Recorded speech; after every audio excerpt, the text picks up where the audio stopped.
یہ بتائیں کہ خان صاحب اس وقت جیل میں ہیں، ان کا جیل میں رہنے کی وجہ سے حکومت کو کوئی مطلب حکومت چل جائے گی ان کے رہنے کی وجہ سے، یا ان کے باہر آنے کی وجہ سے حالات ٹھیک ہوں گے؟ اب خان صاحب جو ہے نا وہ ایک سابق وزیر جس کی یا دوسرے دن کا اخبار اس طرح کی حیثیت ہے، یعنی کہ ان کا سیاست میں کوئی لینا دینا نہیں ہے، کوئی لینا دینا نہیں ہے۔ وہ جتنا وہ جیل کے اندر ہے نا حکومت کو فائدہ یا نقصان کوئی نہیں ہے، نہیں پاکستان کا بھی فائدہ۔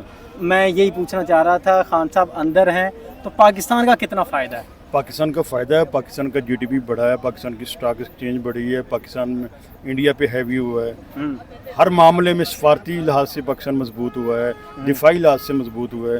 یعنی ہم کامن لوگ جو سمجھ رہے تھے نا کہ پاکستان شاید انڈیا سے نہ لڑ سکے، اتنا بڑا ملک ہے، لیکن پاکستان نے ثابت کر دکھایا ہے۔ اب تو چائنیز اور دوسرے ممالک جو یو اے ای ہے اس میں قطر ہے، سعودی عرب ہے، دبئی ہے، ہاں جو گلف کنٹریز ہیں، ایران ہے، وہ سب لوگ پاکستان کی طرف دیکھ رہے ہیں۔ پاکستان کے معترف ہو چکے ہیں۔ فلسطین کے عوام تو وہ پاکستان کا نام لے کے صدائیں دے رہے ہیں، آجو بھائی آجو، جیسے کبھی پاکستان کے لوگ یا ہندوستان کے لوگ محمد بن قاسم کو آوازیں دیتے تھے نا، ایسے فلسطین کے لوگ ہمارے چیف جسٹس کو یا ہمارے جو آرمی چیف صاحب ہیں ان کو آوازیں دے رہے ہیں۔ اچھا، آپ نے کہا کہ ہم نے انڈیا سے جنگ جیتی، جی ہم نے تو خان صاحب کے دور میں بھی انڈیا سے جنگ جیتی تھی، جب ہم نے ان کا جو وہ مونچھوں والا جو پائلٹ تھا وہ گرا دیا تھا، اس وقت بھی تو ہم جیتے تھے۔ سر بس یہ ہم ایک تصویر کا ایک رخ دیکھتے ہیں۔ اچھا، آپ نے گرایا تھا پھر اس کو رکھتے، آپ نے چھوڑا کیوں تھا؟ پھر وہ اس کو ہیرو بن گیا وہ انڈیا میں جا کے۔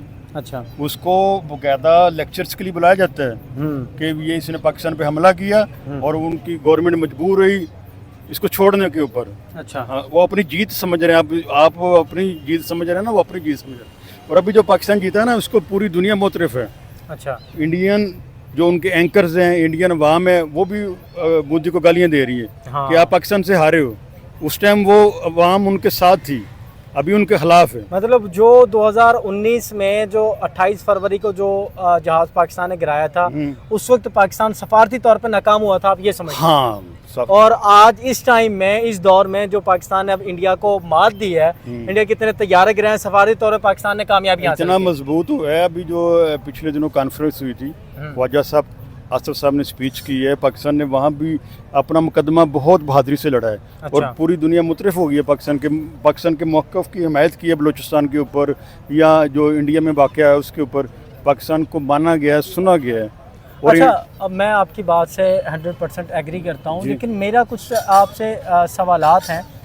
کہا یہ جا رہا ہے کہ امریکہ جو امریکہ کے اوپر زیادہ یہ کہا جاتا ہے کہ امریکہ زیادہ پاکستان کا کوئی سگا ہے نہیں ہے، لیکن کیا پاکستان نے ایسے کیا چیزیں امریکہ کو دی ہیں کہ آج امریکہ پاکستان کے گن گانا شروع ہو گیا ہے؟ ایسی کوئی پاکستان نے کوئی معدنیات کے بارے میں تو ان کے ساتھ ڈیل نہیں کر لی ہے اندر؟ نہیں، میری بات سنیں، آپ یہاں اگر پنجاب کے کلچر کو سمجھتے ہیں نا، جی جی، خود پنجابی ہوں۔ چودھری اتنی دیر تک چودھری رہتا جب تک دوسرا چودھری اس کے سامنے کھڑا نہیں ہوتا۔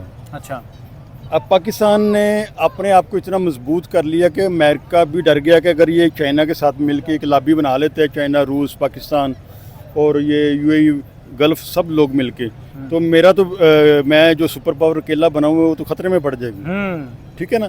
اب وہ اس ڈر سے ان سے ملا، ان سے محبت نہیں ہے، یہ خوبصورت نہیں لگنے شروع ہو گئی۔ اچھا اچھا، یہ جیسے چودھری مزارے کو مارتا ہے نا جوتے، ابھی آج بھی ان کا بس چلے تو ہمیں جوتے ہی مارے ہوئے۔ اچھا، اس کی مجبوری بن گئی ہے ساتھ بٹھانا، یہ ہم کوئی زیادہ خوبصورت نہیں ہو گئے یا ہمیں کوئی اسراف کے پار نہیں لگ گئے، یہ ان کی مجبوری اس وجہ سے بن گئی ہے کہ ہم نے بہادری کا مظاہرہ کیا ہے، ہم نے کمزوری نہیں دکھائی، انڈیا کے اندر گھس کر انڈیا کو مارا ہے اور پوری دنیا کو منوایا ہے کہ ان کی ہم نے بے شمار چیزیں ہم نے کیموفلاج کر دی، ان کے ریلوے بند ہو گیا، ہر چیز بند ہو گئی، انڈیا کو ہم نے ہر وہ طریقے گھٹنے سے ٹیکنے پر مجبور ہو گئے انڈیا والے۔ صحیح۔ اچھا، میرا سوال یہ ہے کہ آپ ابھی کہہ رہے تھے پاکستان کی معیشت بہتر ہوئی ہے، جی ڈی پی بہتر ہوئی ہے، جب خان صاحب گئے تھے، جب خان صاحب کی حکومت گرائی گئی تھی اس وقت پاکستان کے جو قومی خزانہ ہے، پاکستان کی جو اسٹیٹ بینک ہے، اس میں تقریباً 16 ارب ڈالرز پڑے تھے، جبکہ اب تو 16 ارب ڈالر نہیں ہے، اب تو بلکہ کم ہو گئے۔ یہ ہوا میں بات ہے، میں آپ کو بتاؤں، جب نواز شریف نے چھوڑا تھا نا 52,000 پاکستان کا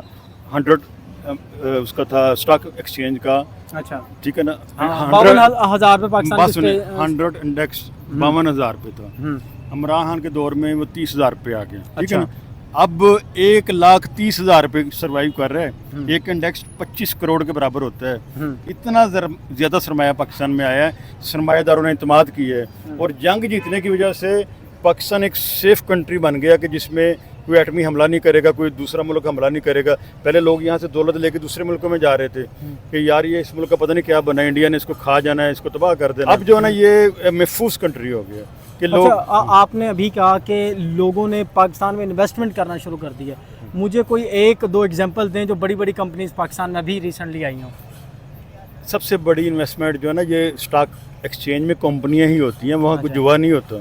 वो सारी पाकिस्तानी कंपनियों के अंदर इन्वेस्टमेंट। स्टॉक एक्सचेंज के बारे में तो ये भी कहा जाता है कि पिछली जो गवर्नमेंट थी नवाज शरीफ साहब की, उसके अंदर वो स्टॉक एक्सचेंज में कुछ अरब डॉलर रख देते थे ताकि वो डॉलर एक जगह मेंटेन रहे। सर जी, स्टॉक एक्सचेंज में अगर गवर्नमेंट सपोर्ट करे ना 1000-1500 इंडेक्स से ज़्यादा नहीं कर सकती। अच्छा, मैंने बताया एक इंडेक्स 25 करोड़ का होता है, तो ये 1,30,000 इंडेक्स होना ये अवाम की सपोर्ट के बगैर मुमकिन नहीं है। अच्छा, आपने भी कहा ना बहुत सारे वो लोग पाकिस्तान में आ रहे हैं, ना कि पाकिस्तान से बाहर जा रहे हैं। मलक रियाज साहब इतनी बड़ी एक वो टाइकून रियल एस्टेट का पाकिस्तान छोड़ गया, इतना सरमाया लेकर चला गया। मलक रियाज अकेला था प्रॉपर्टी टाइकून। अच्छा, अब तो हज़ारों मलक रियाज बन गए, तो एक आधा अगर रिप्लेस भी होता तो उसकी जगह हज़ारों और नए आ गए, कोई फर्क नहीं पड़ता। जैसे कोई जियो अकेला चैनल था, अब आप जैसे लोग भी माशाल्लाह अच्छे चैनल चला रहे हैं, तो वो जियो को कौन देखेगा?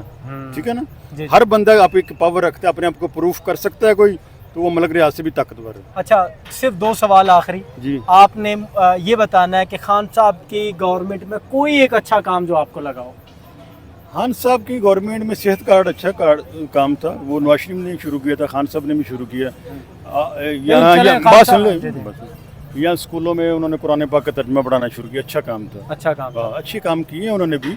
मकसद है कि वो उनको अपने वज़रा पे अपनी जो क़यादत थी, जो लोग थे उन पे कंट्रोल नहीं था। उन्होंने अपने से कमज़ोर लोग रखे हुए थे, खैबर पख्तूनख्वा में भी और पंजाब में भी, जिनको वैसे ही वो थप्पड़ भी मार सकते थे, गाली भी दे सकते थे। जो खान साहब के कमजोर लोग हैं वो तो अब इनके साथ भी आ गए हैं। वो नहीं, मैं वज़ीर अल्लाह की बात कर रहा हूँ। अच्छा, वो पंजाब का, मैं खटक साहब की बात कर रहा हूँ। खटक साहब नहीं, लास्ट टाइम वज़ीर अल्लाह थे, वो महमूद खान थे, वो लास्ट टाइम मंदिर से आउट हो गए। लेकिन 18 से पहले खटक साहब थे वहाँ पे। खटक साहब थे, खटक साहब एज ए वर्कर ही आए हैं, वो उन्होंने कोई वज़ीर नहीं बना दिया। अच्छा अच्छा। कहने का मकसद है कि इमरान खान साहब ने जो पंजाब में बुज़दार साहब को बनाया, या KPK में महमूद खान साहब को बनाया, ये कमज़ोर लोग थे। अच्छा। वो वजह ये थी कि हमेशा नलायक आदमी अपने से काबिल बंदे को नहीं ऊपर रखता, अपने से नलायक को ही रखता है ताकि इसको मैं झाड़ सकूं। अगर ये एक्सपोज हो गया ज़्यादा काबिल है तो मैं तो नलायक शो हो जाऊँगा। अच्छा, आखिरी सवाल आपको, मरियम नवाज सवाल करें, कोई मसला नहीं। मरियम नवाज साहब का कोई ऐसा काम जो आपको अच्छा ना लगा? अच्छा ना लगा? अच्छा ना लगा। जगह जगह उन्होंने फोटोएं फजूली लगवा दी हैं, वो मुझे अच्छा नहीं लगता है। एक हतोन है, एक रिस्पेक्ट होती है। इतनी ज़्यादा रेडी के ऊपर भी फ़ोटो लगी हुई है, हर जगह लगी हुई है। दूसरा, अगर आपने रेडी वालों को हटाना है या आपने तजावज़ात हटानी है तो उनको मुतबादल रोज़गार दें जी। ठीक है ना, एक बंदा भूखा है, आप उसको रेडी भी नहीं लगाने दे रहे, वो कहाँ से रोटी खाएगा? सही, ठीक है, आप सब कुछ करें। ये असल में गवर्नमेंट वज़ीर अल्लाह को एक हुक्म देता है ना, सरकारी मशीनरी शाह से ज़्यादा शाह के वफादार होते हैं। शाह की वफादार वो हर चीज़ को रगेज देते हैं। अब बेचारे कई मजदूर दिहाड़ी वो कहाँ जाएंगे? ये उन्होंने थोड़ी गलती की है, ये उनको देखना चाहिए कि मुतबादल रोजगार दें। हाँ, पॉलिसी के तहत उसके ऊपर आते हैं। आपने कहा कि काफ़ी सवालात कर सकते हैं आप, करें। तो फिर इस लिहाज से मैं एक दो 4-5 प्रोग्राम में चला दीजिए। नहीं, वो तो ये तो चंक्स में चलते रहेंगे, ये चलते रहेंगे। ये ज़रूरी नहीं कि एक प्रोग्राम चलेगा बंद हो जाएगा। मुझे बताया कल परसों एक वो चाचा जी ने वो गाली निकाल दी, मरियम नवाज साहिबा को निकाली, फिर सिपा सलार को भी गाली निकाल दी। आया कि गवर्नमेंट को इस तरह रिएक्ट करना चाहिए था, वो चाहे जैसा भी बंदा था उसको पकड़कर थाने में उसको पकड़ना चाहिए था। कि जाए कि ये होता ना, मैं सवाल मुकम्मल करूँ, ये होता है कि वो एक सियासी तौर पर वो जाते हैं वहाँ पर, उसकी बात सुनते हैं, तो ये ज़्यादा अच्छा इमेज ना बनता PMLN का। क्या जाए कि उसको थाने बुलवा कर उससे एक स्टेटमेंट ले लेना और फिर एक स्टेटमेंट चलवा देना, इससे उनको फ़ायदा हुआ नुकसान हुआ PMLN? आजकल गर्मियों का मौसम है, लोड शेडिंग होती है ना। जी होती है। लाइट जाती है ना, सबसे ज़्यादा गालियाँ कोई भी गवर्नमेंट हो उसके सरबराह को पड़ती हैं। ऐसे ही है, जो भी जिसको घर में दूसरी जगह सालन नहीं मिलता वो भी गाली निकाल देता है। ऐसे ही है। वाटर वालों को गाली निकालेगा, फिर वो प्राइम मिनिस्टर को गाली निकालेगा। ठीक है ना, ये तो हमारे माशरे का एक अमूमी रवैया है। अब जो आपने वाकया बताया ना, उसमें वो हाईलाइट हो गया होगा। हाँ। वो इस वजह से वो थोड़ा सा जो उसकी आवाज़ ज़्यादा लोगों ने सुनी या उसको वायरल किया, उस वजह से वो उनकी मजबूरी बन गई कि ताकि इसको सबक सिखाएं, इसको देख के मज़ीद लोग जो है ना हौसला अफजाई ना उनकी हो।